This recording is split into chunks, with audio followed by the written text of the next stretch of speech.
धौलपुर में शिक्षा का नया मॉडल, कचपुरा में सामुदायिक लाइब्रेरी का शुभारंभ। राजस्थान के धौलपुर जिले में ग्रामीण शिक्षा को नई दिशा देने की शुरुआत। सरमथुरा ब्लॉक के कचपुरा गांव में जिला परिषद सीईओ अवध निवृत्ति सोमनाथ ने ज्ञानदीप सामुदायिक लाइब्रेरी का उद्घाटन किया। आईएएस अधिकारी सोमनाथ निवृत्ति जिले भर में किताब का पहला पन्ना और डिजिटल संविधान घर जैसी अनोखी पहलें चला रहे हैं, ताकि बच्चे और युवा लोकतंत्र के मूल सिद्धांतों को समझ सके और डिजिटल शिक्षा से जुड़ सके। नए मॉडल डिजिटल संविधान घर के तहत जिले में कुल 51 डिजिटल लाइब्रेरी स्थापित की जा रही हैं। पहले चरण में 28 और दूसरे चरण में 23 पुस्तकालयों का लक्ष्य रखा गया है, जिनमें से 30 पहले ही शुरू हो चुके हैं। ये सिर्फ लाइब्रेरी नहीं, बल्कि अत्याधुनिक डिजिटल सामुदायिक केंद्र है। यहाँ computer, smart TV, internet, e access portal और भौतिक किताबों का बेहतर संग्रह उपलब्ध है। यह पहल लड़कियों के लिए सुरक्षित और समावेशी अध्ययन स्थल भी मुहैया करा रही है। और कोई बोल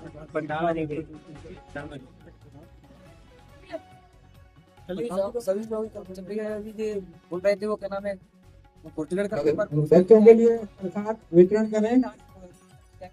रिक्वेस्ट है कि बच्चों को अच्छी शुरुआत है, बहुत बहुत बढ़िया है। और यहाँ पे आप इनसे अपनी हमला कर रहे हो।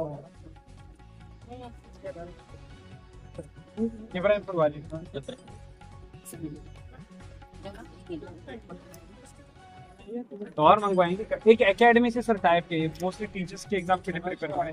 कलाम एकेडमी अपनी सीकर में। पवन जी, पवन को बोल देना, तो आप लोगों की कोर्स बहुत और बेहतर हो जाएगा। धीमे धीमे in some villages with the reverse migration, preparing Gujar की थड़ी जयपुर, वहाँ से लोग आके आप बाक्सर और ये आप सिर्फ एग्जाम्स के अलावा क्या है कि मैंने उत्तराखंड में देखा कि जो लीगल काम था वो गांव में होने लग गया। क्योंकि क्या है कि आप लोग जब ट्रेनिंग कर लेते हो, थोड़ी आप एक अपना कौशल अर्जित कर लेते हो, तो आउटसोर्सिंग होने लग गई है। तो ये छोटे ये केंद्र जो है ना, उसी तरह के आप लोगों को छोटे छोटे इस तरह के भाई नहीं, ये आप अपनी जो आपकी प्रतियोगिता परीक्षा है, इसमें आप अपना भाग लेते हो, अच्छा लगता है। लेकिन एक चीज ये भी रखते कि आप अगर यहाँ पे 4 लोगों को अपने हिसाब से उद्यम बनाते हैं, 4 लोगों को अपना एक एम्प्लॉयमेंट देते हैं, रोजगार मिलता है लोगों को, तो वो भी एक आवश्यक सर है जो कि इसके माध्यम से आप कर सकते हैं। अभी तो ये शुरुआत है कि आप इस तरह के social cultural situation there are two channel of community owner. There are no role models for us, she can become anything she want. उसके आसपास वैसे लोग हैं, we can't have Priyanka Chopra there to motivate them, right? So we really want to see her as a localized role model. ये लड़की sir एक गांव में बनती है तो she will act as actually light house of inspiration for many girls in the village. एक लड़की कांस्टेबल बनती है सर, बाकी 10 लड़कियों को भागने का भी फ्रीडम मिल जाता है। तो ये वाला चीज है। ठीक है, आप लोग बहुत अच्छा करिए। और हाँ, आज मैं अपने आप को थोड़ा सा पूरा जीवन में मान पा रहा हूँ कि आज मैं जो 6 वर्ष की आयु में मैंने कुछ सपना देखा था, वो आज थोड़ा थोड़ा पूरा होता हुआ देख रहा हूँ। मैं धौलपुर से जो चंबल की कहानियां थी उनसे सुन करके दहल जाता था, और मुझे आज धौलपुर के विकास से जुड़ने पर, आज मैं 6 साल से और आज 53 साल का हूँ, तो इन सालों में जो मैंने इतना बदलाव देखा है उससे मैं बहुत गदगद हो गया हूँ। और मैं ये मानता हूँ कि ये भारत के विकास की एक और पहचान है कि आज गांव-गांव में और ऐसे डांग क्षेत्र के अनेक गांव में इतना एक महत्वपूर्ण बदलाव देख रहा हूँ। ये मुझे लगता है कि जो अगर हम देखें कि जो कई कई संस्कृतियों में जो बदलाव होते हैं और जब वो संस्कृति एक जागृत होती है और अपनी पहचान को पूरा एक विश्व स्तर देना चाहती है, तो वो वही समय आ गया है कि अनेक गांवों में जो आज भारत मैं देख पा रहा हूँ, मैं मानता हूँ कि वो विश्व पटल पर एक मूलचूल परिवर्तन का एक आंदोलन, एक द्योतक है और उसी को आज मैं परिलक्षित मानता हूँ इस संविधान केंद्र में।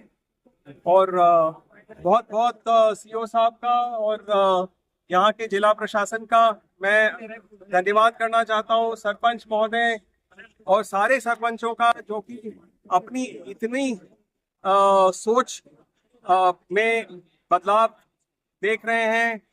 आज बहनों और भाइयों को और माताओं और बच्चियों को मैं विशेष तौर पर इतने बड़े संख्या में यहाँ पे आया देख करके अपने एक संतोष भी महसूस कर रहा हूँ, क्योंकि मैं जब यहाँ डांग के क्षेत्र में कभी भी इस तरह के आयोजन होते थे वो पुरुष प्रधान आयोजन देखता था, लेकिन आज इन 40 वर्षों में मैंने बहुत बदलाव देखे और आज मैं ये मानकर अपने आप को मतलब संतोष कर रहा हूँ कि जो है वाकई हम इस जो पूर्व में बोला जाता था कि एक ट्राइबल जनजाति क्षेत्र है, वो एक अग्रणी क्षेत्र हो रहा है।